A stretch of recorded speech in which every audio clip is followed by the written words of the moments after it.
శ్రీమతి నమః. మాస శివరాత్రికి మొన్న అభిషేకాలు అవి చేయించుకున్నారు కదా, నేను కమ్యూనిటీ పోస్ట్ కూడా పెట్టాను. రేపు మహాశివరాత్రి వస్తుంది. 10 రోజులు ముందుగానే చెప్తున్నాను.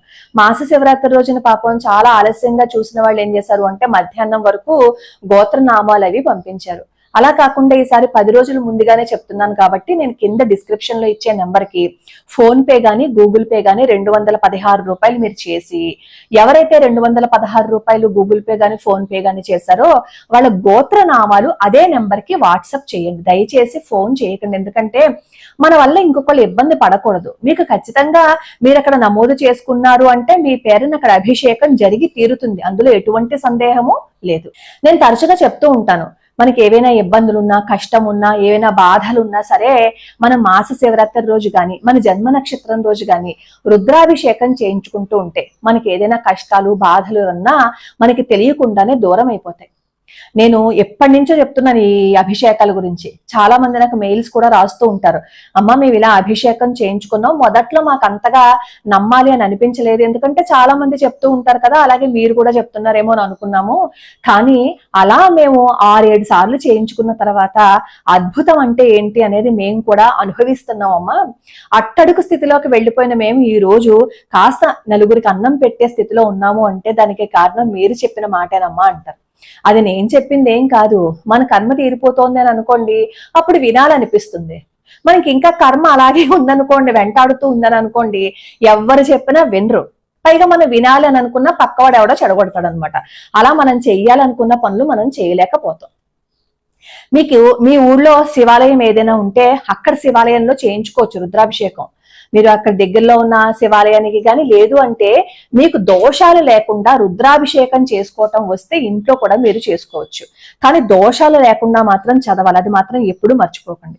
ఈ 2 విధాలుగాను మేము చేయించుకోలేకపోతామండి, ఏదైనా సరే మీరే కాస్త చెప్పండి అని అనే వాళ్ళకి శంకర మఠం తాడేపల్లిగూడెంలో ఉమాచంద్ర మౌళీశ్వర స్వామి వారి స్ఫటికలింగం అనమాట.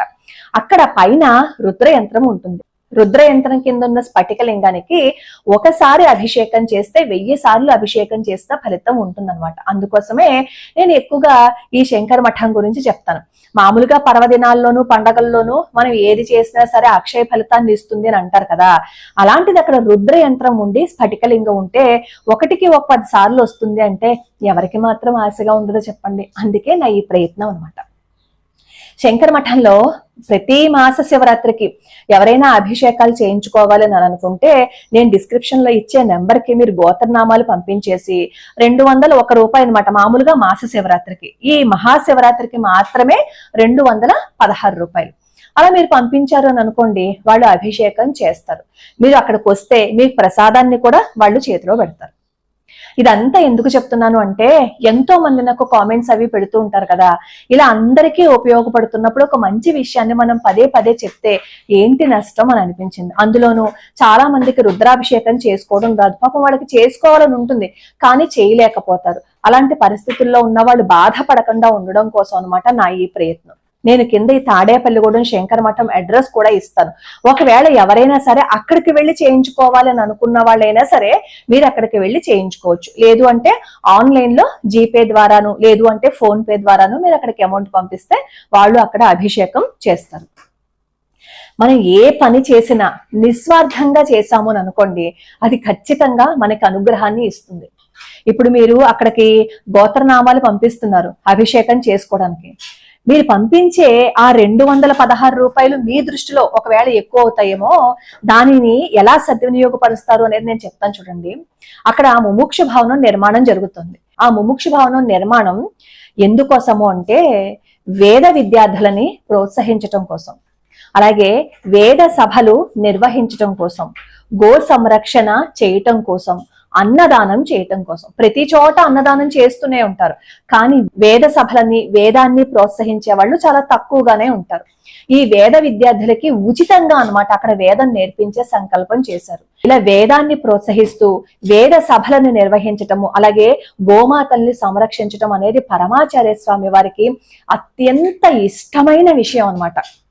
అక్కడ మీరు పంపిస్తున్న ఈ మహాశివరాత్రికి గాని మాస శివరాత్రి గాని మీరు ఏదైతే పంపిస్తారో ఆ ద్రవ్యం మిగతా ఈ పనులకి ఉపయోగిస్తారు. అక్కడ అర్చకులకి ఇస్తారు, ఈ వేద సభలకి వాటికి ఉపయోగపడుతుంది అనమాట.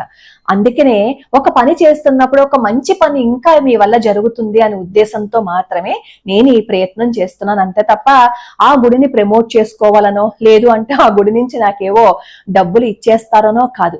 కాబట్టి 10 రోజుల ముందే చెప్తున్నాను కాబట్టి కింద డిస్క్రిప్షన్ లో నేను ఫోన్ నెంబరు అడ్రస్ ఇస్తాను. పూర్తి వీడియో చూస్తే మళ్ళీ నన్ను ప్రశ్నలు అడగక్కర్లేకుండా మీకు అన్ని అర్థం అవుతాయి. ఈ అవకాశాన్ని సద్వినియోగపరుచుకుంటారని, అలా సద్వినియోగపరుచుకోవటం ద్వారా మనకి ఏవైనా సరే కర్మలుంటే అవి తీరిపోవాలని నేను మనస్ఫూర్తిగా భగవంతుణ్ణి కోరుకుంటున్నాను. లోకా సమస్తా సుఖినో భవంతు, సర్వే జనా సుఖినో భవంతు.